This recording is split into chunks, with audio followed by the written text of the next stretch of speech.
दृष्टि आईएएस के audio article programme में एक बार फिर से आपका स्वागत है। मेरा नाम है सपना कुशवाहा।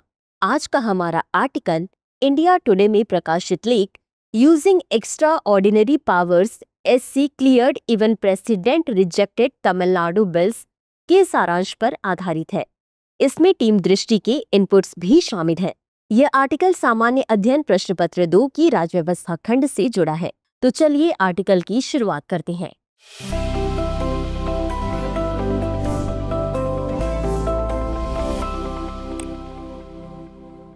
न्यायिक सक्रियता भारतीय न्यायपालिका की एक महत्वपूर्ण विशेषता रही है, जिसका प्रभाव राजनीति, शासन और समाज पर गहरा पड़ा है। न्यायिक सक्रियता का मतलब है कि न्यायाधीश कानून की व्याख्या करते समय अपने नीतिगत विचारों को भी ध्यान में रखते हैं। न्यायिक सक्रियता के जरिए न्यायालय समाज में न्याय को बढ़ावा देता है और नागरिकों के अधिकारों की रक्षा करता है। हाल ही में सर्वोच्च न्यायालय द्वारा राष्ट्रपति और गवर्नर पर दिए गए निर्णय ने इस अवधारणा को फिर से चर्चा में ला दिया है। इस फैसले में सर्वोच्च न्यायालय ने यह स्पष्ट किया है कि राष्ट्रपति और गवर्नर केवल संवैधानिक शक्तियों तक सीमित नहीं रह सकते, बल्कि उन्हें अपने कार्यों में न्यायिक विवेक का भी इस्तेमाल करना चाहिए। यह निर्णय इस बात पर जोर देता है कि न्यायपालिका को यह अधिकार है कि वह राष्ट्रपति और गवर्नर के कार्यों की समीक्षा कर सके यदि वे संविधान और नागरिकों के अधिकारों के खिलाफ जाते हैं। इस ऑडियो आर्टिकल में न्यायिक सक्रियता से संबंधित विविध पहलुओं पर विस्तार से चर्चा की गई है। सबसे पहले न्यायिक सक्रियता के ऐतिहासिक संदर्भ को समझते हैं। न्यायिक सक्रियता का भारतीय न्यायपालिका में एक लंबा इतिहास रहा है, जिसका उद्देश्य संविधान की रक्षा, नागरिकों के अधिकारों की सुरक्षा और शासन व्यवस्था में पारदर्शिता बनाए रखना है। भारतीय न्यायपालिका ने समय समय पर अपनी सक्रिय भूमिका निभाई है, जो न केवल संविधान के मूल ढांचे की रक्षा करती है, बल्कि नागरिकों के अधिकारों की भी रक्षा करती है। डॉक्टर भीमराव अंबेडकर ने भारतीय संविधान में न्यायपालिका को एक स्वतंत्र और शक्तिशाली संस्था के रूप में स्थापित किया है। भारतीय न्यायपालिका ने केशवानंद भारती केस 1973 में संविधान की रक्षा के लिए पहला महत्वपूर्ण फैसला सुनाया था। इसमें सर्वोच्च न्यायालय ने संविधान की मूल संरचना के सिद्धांत को स्थापित किया। इस फैसले ने यह तय किया कि संसद संविधान के मूल ढांचे में कोई बदलाव नहीं कर सकती। इसके बाद मिनर्वा मिल्स केस 1980 में सर्वोच्च न्यायालय ने यह स्पष्ट किया कि संविधान के सभी भागों की समान महत्ता है और इन्हें असंतुलित नहीं किया जा सकता। इसके अलावा राइट टू लाइफ 1978 मामले में भी न्यायालय ने भारतीय संविधान के अनुच्छेद 21 के तहत जीवन और व्यक्तिगत स्वतंत्रता के अधिकार को व्यापक रूप से व्याख्यायित किया, जो न्यायिक सक्रियता का एक और उदाहरण था। इन फैसलों ने न्यायपालिका की शक्ति को साबित किया और यह दर्शाया कि न्यायिक सक्रियता लोकतंत्र के स्थायित्व के लिए आवश्यक है। लेकिन सवाल है कि न्यायिक सक्रियता प्रावधान के कारण क्या है या इसकी प्रासंगिकता क्या है। न्यायिक सक्रियता के प्रावधान पीछे कई कारण जिम्मेदार हैं, जिनका उद्देश्य संविधान की रक्षा, नागरिकों के अधिकारों की सुरक्षा और शासन में संतुलन बनाए रखना है।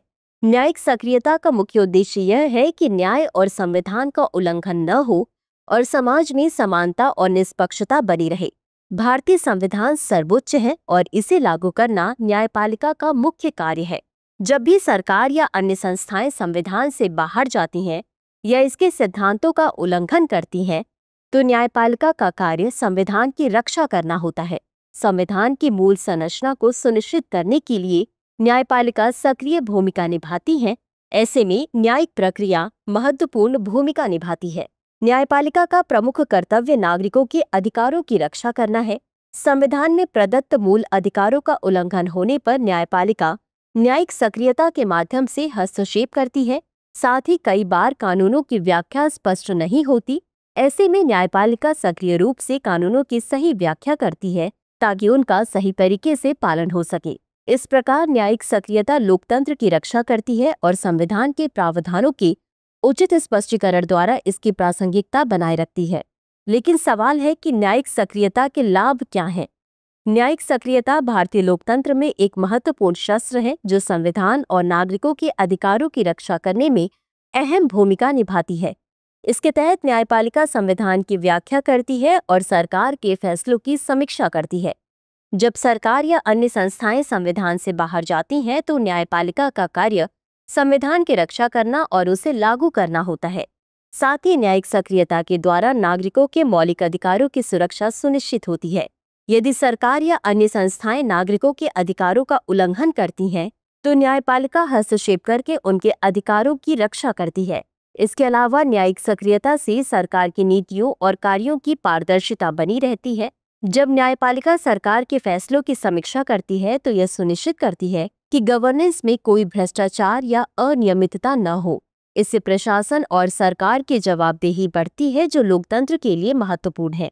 हालांकि समय समय पर न्यायालयों पर न्यायिक सक्रियता के दुरुपयोग का आरोप लगता रहा है। आइए जानते हैं कि ये आरोप किस प्रकार के हैं। न्यायिक सक्रियता पर अक्सर कार्यपालिका और विधायिका के अधिकारों के हनन का आरोप लगता रहता है। न्यायिक सक्रियता का सबसे बड़ा नुकसान यह हो सकता है कि यह कार्यपालिका और विधायिका के अधिकारों का उल्लंघन कर सकती है। जब न्यायपालिका अधिक हस्तक्षेप करती है तो यह संवैधानिक संतुलन को बिगाड़ सकती है, जिससे इन दोनों शाखाओं की स्वतंत्रता और कार्यक्षमता प्रभावित हो सकती है। उदाहरण के लिए, जब न्यायपालिका किसी सरकारी निर्णय या विधेयक पर अपना फैसला देती है तो यह कार्यपालिका के फैसले को उलट सकती है, जिससे प्रशासनिक कार्यों में अवरोध उत्पन्न हो सकता है। न्यायपालिका पर अक्सर यह आरोप लगाया जाता है कि वह राजनीति में हस्तक्षेप कर रही है। जब न्यायपालिका किसी सरकार के फैसले या नीति को चुनौती देती है तो यह आरोप लग सकता है कि यह न्यायिक प्रक्रिया का दुरुपयोग कर रही है और इसका उद्देश्य राजनीतिक या व्यक्तिगत कारणों से निर्णय देना है। यह लोकतंत्र में न्यायपालिका की स्वतंत्रता और निष्पक्षता को प्रभावित कर सकता है। मसलन कर्नाटक और महाराष्ट्र के बीच सीमा विवाद पर सर्वोच्च न्यायालय ने हस्तक्षेप किया। न्यायपालिका के इस हस्तक्षेप को राजनीतिक दृष्टिकोण से देखा गया, क्योंकि इसे राज्य सरकारों के अधिकारों में हस्तक्षेप के रूप में देखा गया। विपक्षी पार्टियों ने इसे राजनीतिक हस्तक्षेप के रूप में लिया, जिससे न्यायपालिका की स्वतंत्रता और निष्पक्षता पर सवाल उठे। न्यायिक सक्रियता का एक और नुकसान यह हो सकता है कि न्यायपालिका की स्वतंत्रता की वजह से उसके निर्णयों पर कोई कड़ी निगरानी नहीं होती। न्यायिक फैसले में कोई त्रुटि होने पर न्यायपालिका को अपनी जिम्मेदारी से बचने का अवसर मिलता है, क्योंकि न्यायपालिका के निर्णयों पर कोई बाहरी प्रभाव नहीं पड़ता।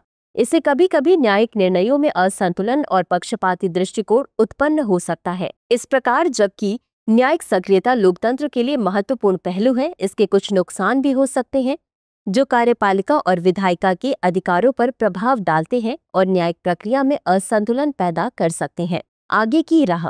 न्यायिक सक्रियता भारतीय संविधान का एक महत्वपूर्ण पहलू है और लोकतंत्र का रक्षक भी है, लेकिन इसके साथ ही कई समसामयिक चुनौतियां भी सामने आई है। यह चुनौतियां न्यायपालिका की स्वतंत्रता और कार्यक्षमता को प्रभावित कर सकती हैं और भविष्य में इनका समाधान आवश्यक होगा। मसलन न्यायपालिका को अक्सर राजनीतिक दबाव का सामना करना पड़ता है। सरकार के फैसले और नीतियां न्यायालय में चुनौती दी जाती हैं, जिससे कभी कभी यह आरोप लगते हैं कि न्यायपालिका राजनीतिक उद्देश्य के तहत फैसले ले रही है। यह लोकतंत्र में न्यायपालिका की निष्पक्षता को प्रभावित कर सकता है। भविष्य में न्यायपालिका को अपनी स्वतंत्रता बनाए रखते हुए राजनीति से अलग रहकर निर्णय लेने की आवश्यकता होगी। इसी तरह न्यायपालिका के निर्णय कार्यपालिका और विधायिका के अधिकारों में हस्तक्षेप कर सकते हैं, जिससे सामंजस्य की स्थिति उत्पन्न होती है। यह संवैधानिक संतुलन को प्रभावित कर सकता है। भविष्य में न्यायपालिका को इन दोनों शाखाओं के साथ सामंजस्य स्थापित करते हुए अपनी भूमिका निभानी होगी। न्यायिक सक्रियता भारतीय लोकतंत्र की मजबूत नींव है, जो संविधान की रक्षा और नागरिकों के अधिकारों की सुरक्षा में अहम भूमिका निभाती है। न्यायालयों को न्यायिक सक्रियता की भूमिका को बनाए रखते हुए यह सुनिश्चित करना होगा कि न्यायपालिका का हस्तक्षेप विधायिका और कार्यपालिका के कार्यों में अत्यधिक न हो। न्यायपालिका को अपनी भूमिका को समुचित रूप से निभाने के लिए संवैधानिक सीमाओं का पालन करना चाहिए, जिससे लोकतंत्र और शासन प्रणाली को और मजबूत किया जा सके। साथ ही संवैधानिक प्रावधानों की मर्यादा भी बनी रहे। तो चर्चा को विराम देते हुए नोट कर लेते हैं आज का सवाल। न्यायिक सक्रियता की भूमिका को भारतीय न्यायपालिका के ऐतिहासिक संदर्भ में समझाइए। इसके प्रमुख उदाहरण और लाभों के साथ साथ इसके नुकसान और समसामयिक चुनौतियों पर भी विचार कीजिए। तो व्यूवर्स, आज की चर्चा में बस इतना ही। मिलते हैं अगले एपिसोड में किसी नए टॉपिक के साथ। तब तक के लिए धन्यवाद। डियर व्यूअर्स, अपने एग्जाम की तैयारी को और बेहतर करने के लिए हमारे चैनल को लाइक, शेयर और सब्सक्राइब करना न भूलें।